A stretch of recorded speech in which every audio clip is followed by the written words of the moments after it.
हरि ओम तत्सत। अध्यात्म रामायण युद्धकांड सप्तम सर्ग। काल नेमी का कपट। हनुमान जी द्वारा उसका वध, लक्ष्मण जी का सचेत होना और रावण का कुंभकर्ण को जगाना। जेहि के जेहि पर सत्य सनेहु, सोते ही मिलई ना कछु संदेहु। सत्य को कोई छिपा नहीं सकता, सत्य का सूर्य उदय जरूर होता है।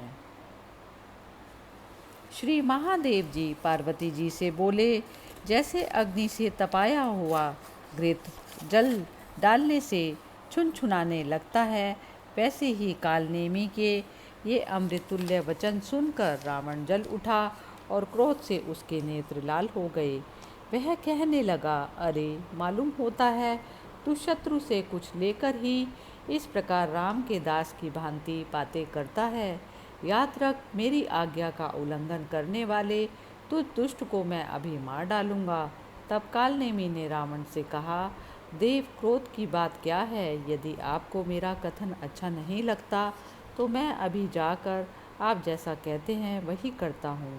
इतना कह महादैत्य कालनेमी रावण की ही प्रेरणा से हनुमान जी के कार्य में विघ्न करने के लिए वहाँ से तुरंत चल दिया।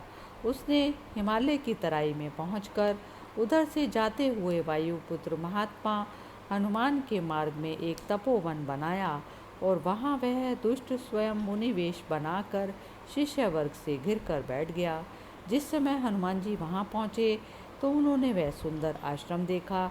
उसे देखकर श्रीमान पवन नंदन मन ही मन सोचने लगे, मैंने पहले तो यह उत्तम मुनिमंडल नहीं देखा था। क्या मैं मार्ग भूल गया हूँ या मेरे चित्त में कोई भ्रम हो रहा है? अर्थात चलो इस आश्रम में चलकर सब मुनीश्वरों का दर्शन करूं और जल पीऊं। उसके उपरांत पर्वत श्रेष्ठ द्रोणाचल पर चलूंगा। ऐसा विचार कर वे उस आश्रम में गए। वह सब ओर से 1 योजन विस्तार वाला था और उसमें सब और पके हुए फल से जिनकी शाखाएं झुकी थी, ऐसे कदली, शाल, खजूर और कटहल आदि के वृक्ष लगे हुए थे। वह शुद्ध और निर्मल आश्रम वैर भाव से सर्वदा रहित था। उस अति सुरम्य महाश्रम में राक्षस कालनेमी इंद्रजाल का विद्या का आश्रय कर शिवजी जी का पूजन कर रहा था। हनुमान जी ने उस महादैत्य को बड़े गौर से नमस्कार किया।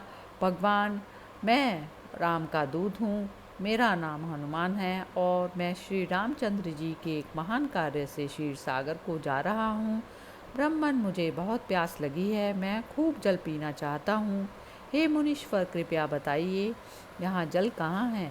हनुमान जी के वचन सुनकर कालनेमी ने कहा, तुम मेरे कमंडलू का जल पी सकते हो। यहाँ ये फल मौजूद है, इन्हें खाओ और फिर सुखपूर्वक यहाँ विश्राम कर लो। ऐसी जल्दी मत करो।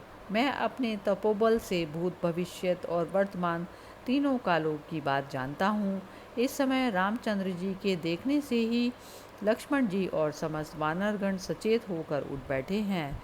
यह सुनकर हनुमान जी ने कहा, मुझे बड़े जोर की प्यास लगी है। इस कमंडलू के जल से वह शांत नहीं हो सकती, अतः मुझे जलाशय दिखला दीजिए, तब अच्छी बात है। ऐसा कहकर उन्होंने एक माया कल्पित ब्रह्मचारी को आज्ञा दी। ब्रह्मचारिन, हनुमान जी को वह विस्तृत जलाशय दिखा दो। तब हनुमान जी फिर से बोले, देखो, तुम आंखें मूंद कर जल पीना और फिर तुरंत मेरे पास चले आना। मैं तुम्हें एक मंत्र का उपदेश करूंगा जिससे तुम औषधि को देख सकोगे। तब बटू ने जो आज्ञा दी कह तुरंत ही जलाशय दिखला दिया। उसमें घुसकर हनुमान जी ने आंखें मूंद कर जल पीने लगे। इतने में ही वहाँ एक मायावनी हनुमान जी को निगलने लगी। हनुमान जी ने उस मकरी को अपने को निगलते देख अति क्रुद्ध होकर अपने हाथों से उसका मुख फाड़ दिया, जिससे वह तत्काल मर गई। इसी समय आकाश में एक दिव्य रूप धारिणी स्त्री दिखलाई दी। उसका नाम धान्यमाली था। वह हनुमान जी से बोली, हे कपीश्वर, आपकी कृपा से मैं आज श्राप मुक्त हुई। पहले मैं एक अप्सरा थी। किसी कारणवश मुझे एक मुनीश्वर ने श्राप दिया था, इसी से मैं मकरी हो गई थी। इस आश्रम में आपने जिस पुरुष को देखा है वह कालनेमी नामक महादैत्य है। हे अनग, इसे रावण ने आपके मार्ग में विघ्न करने के लिए भेजा है। यह मुनि वेश धारण करने वाला वस्तुतः कोई मुनि नहीं है, बल्कि ब्राह्मणों की हिंसा करने वाला है। इस दुष्ट को शीघ्र ही मारकर आप पर्वत श्रेष्ठ द्रोणाचल को जाइए। मैं आपके स्पर्श से निष्पाप होकर अब ब्रह्मलोक को जाती हूँ। ऐसा वह कह स्वर्गलोक को चली गई और हनुमान जी को भी आश्रम से चले। हनुमान जी को आए देख कालनेमी ने कहा, वे वानर श्रेष्ठ, अब बहुत विलम्ब करने से तुम्हें क्या लाभ है। लो, मुझसे मंत्र ग्रहण करो और मुझसे गुरु दक्षिणा दो। उसके इस प्रकार कहने पर हनुमान जी ने अपनी मुट्ठी कसकर बांधी और राक्षस से कहा, लो दक्षिणा तो यह लो। ऐसा कह उन्होंने उसे एक मुक्का मारा। उसके लगते ही महादैत्य कालनेमी मुनिवेश त्याग कर नाना प्रकार की मायाओं से पवन पुत्र के साथ लड़ने लगा। किंतु हनुमान जी तो महामायावी के दूत और इन तुच्छ मायावी राक्षसों के शत्रु थे। उन पर इन तुच्छ मायाओं का कोई प्रभाव नहीं हुआ। उन्होंने उसके सिर में एक मुक्का मारा, जिसके मस्तक फट जाने के कारण वह तुरंत मर गया। उसके बाद वे क्षीर सागर पर पहुँचे और महापर्वत द्रोणाचल को देखा, किंतु उन्हें वह औषधि ना मिली। अतः फौरन ही उस पर्वत को उखाड़ लिया और उसे वायु वेग से रामचंद्र जी के पास ले जाकर उनसे कहा, हे देवेश्वर, मैं इस महापर्वत को ले आया हूँ। आप जो उचित समझे वह करें। इस कार्य में विलम्ब करना ठीक नहीं। हनुमान जी का यह वचन सुनकर भगवान राम अति प्रसन्न हुए और उन महामती प्रभु ने तुरंत ही उस पर्वत से औषधि लेकर सुषेण से महात्मा लक्ष्मण की चिकित्सा कराई। तब नींद से उठे हुए समान लक्ष्मण जी ने सचेत होकर कहा, अरे दुष्ट दशानन, खड़ा रह, तू जाएगा कहाँ? मैं अभी तुझे मार डालता हूँ।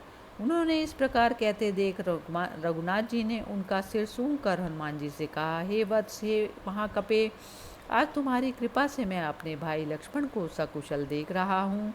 हनुमान जी के इस प्रकार कह श्री रामचंद्र जी सुग्रीव और अन्य अन्य वानरों के साथ विभीषण की सम्मति से युद्ध की तैयारी करने लगे। तब युद्ध के लिए अत्यंत उत्सुक समस्त वानरगण पाषाण वृक्ष और पर्वत शिखर आदि लेकर लड़ने के लिए चले। इधर भगवान राम के बाणों से विद्ध होकर महाराक्षस रावण ऐसा व्याकुल हो रहा था जैसे सिंह से हाथी और गरुड़ से सर्प हो जाता है। अतः वह राक्षस राज महात्मा राम से परास्त होकर लंकापुरी में गया और अपने राज सिंहासन पर बैठकर राक्षसों से इस प्रकार कहने लगा, पूर्व काल में पितामह हैं ब्रह्मा जी ने मेरी मृत्यु मनुष्य के हाथ से बतलाई थी, किंतु संसार में ऐसा कोई मनुष्य नहीं जो मुझे मार सके। अतः इसमें कोई संदेह नहीं, साक्षात नारायण ही मनुष्य का अवतार लिया है। वे दशरथ कुमार राम होकर मुझे मारने के लिए आए हैं। पूर्व काल में मुझे जो अरण्य ने श्राप दिया था, हे राक्षस राज, मेरे वंश में सनातन पुरुष परमात्मा अवतार लेंगे और उन्हीं के हाथ से तुम निसंदेह अपने पुत्र पौत्र और बांधवों के सहित मारे जाओगे। और ऐसा कहकर वह स्वर्ग को चला गया। सो उन्हीं राम ने मेरे लिए अवतार लिया है और ये मुझे अवश्य मारेंगे। हमारा भाई कुंभकर्ण तो बड़ा ही मूढ़ है, वह सदा ही निद्रा के वशीभूत रहता है। तुम उस महावीर को जगाकर मेरे पास ले आओ। रावण के इस प्रकार कहने पर वे महाकाय राक्षसगण तुरंत ही गए और प्रयत्नपूर्वक कुंभकर्ण को जगाकर रावण के पास ले आए। वहां पहुंचने पर वह राजा को प्रणाम कर आसन पर बैठ गया। तब राजा रावण ने अत्यंत दीनवाणी से उसे अपने भाई से कहा, कुंभकर्ण, इस समय हमारे ऊपर बड़ा संकट आ पड़ा है, तो तुम सुनो। राम ने हमारे बड़े बड़े वीर पुत्र पौत्र और बंधु बांधवगण मार डाले। भाई, इस समय मेरा मृत्यु काल आ गया है, अब मुझे क्या करना चाहिए? यह महाबली दशरथ कुमार राम सुग्रीव के सहित दल बल के साथ समुद्र पार करके सब ओर से हमारी जड़ काट रहा है।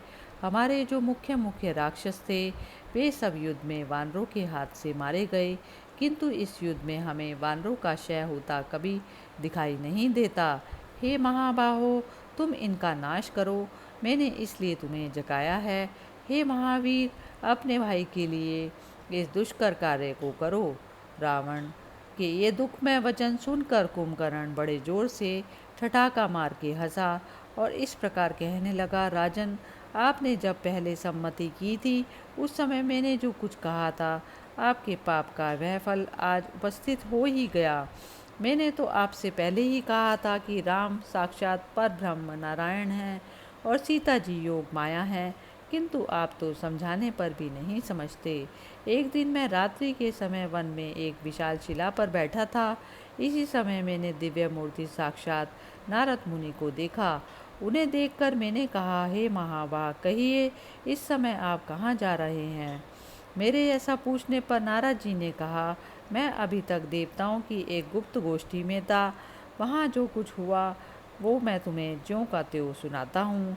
तुम दोनों भाइयों से अत्यंत पीड़ित होकर समस्त देवगण विष्णु भगवान के पास गए और उन देव देवेश्वर की अत्यंत भक्ति और एकाग्रता से स्तुति करने लगे। हे देव, इस रावण के आगे हमारी कुछ नहीं चलती। आप इस त्रिलोकी के कांटे का शीघ्र ही संहार कीजिए। पूर्व काल में ब्रह्मा जी ने उसकी मृत्यु मनुष्य के हाथ से निश्चित की है, अतः आप मनुष्य होकर इस रावण रूप कंटक को नष्ट कीजिए। तब सत्य संकल्प भगवान विष्णु ने बहुत अच्छा कहा। अब वे रघुकुल में अवतीर्ण होकर राम नाम से विख्यात हुए हैं। वे तुम सबको मारेंगे। ऐसा कहकर नारद मुनि चले गए। अतः आप राम को सनातन पर ब्रह्म ही जानिए और वैर छोड़कर उन मायामान स्वरूप भगवान राम का भजन कीजिए। श्री रघुनाथ जी भक्ति भाव से भजन करने वाले से प्रसन्न हो जाते हैं। भक्ति ही ज्ञान की जननी और मोक्ष को देने वाली है। भक्तिहीन पुरुष जो कुछ करता है वह सब ना किए के समान है। भगवान विष्णु के अनेकों अवतार हुए और वे सभी अपने स्वरूप के अनुसार लीला करने वाले थे, किंतु यह शिव स्वरूप ज्ञान में राम अवतार वैसे एक सहस्र अवतारों के समान है। जो लोग रात दिन मन और वचन से भगवान राम का भली प्रकार भजन कर रहे हैं, वे बिना प्रयास ही संसार को पार कर श्री हरि के परम धाम को जाते हैं। जो शुद्ध चित्त महानुभाव इस भूमंडल में निरंतर राम का ही ध्यान करते और उन्हीं के चरित्र पढ़ते हैं, वे ही संसारिक विषय रूप महान नागपाश से छूटकर श्री सीतापति के अनंत सुखमय चरण कमलों को प्राप्त होते हैं। इति श्रीमद् अध्यात्म रामायणे उमा महेश्वर संवादे युद्धकांडे सप्तम सर्गः समाप्त। हरि ओम तत्सत्। मंगल भवन अमंगल हारी, द्रवौ सुदशरथ अजिर बिहारी। दीन दयाल विरद संभारी, हरौ नाथ मम संकट भारी। राम सिया राम जय जय राम। राम सिया राम जय जय राम।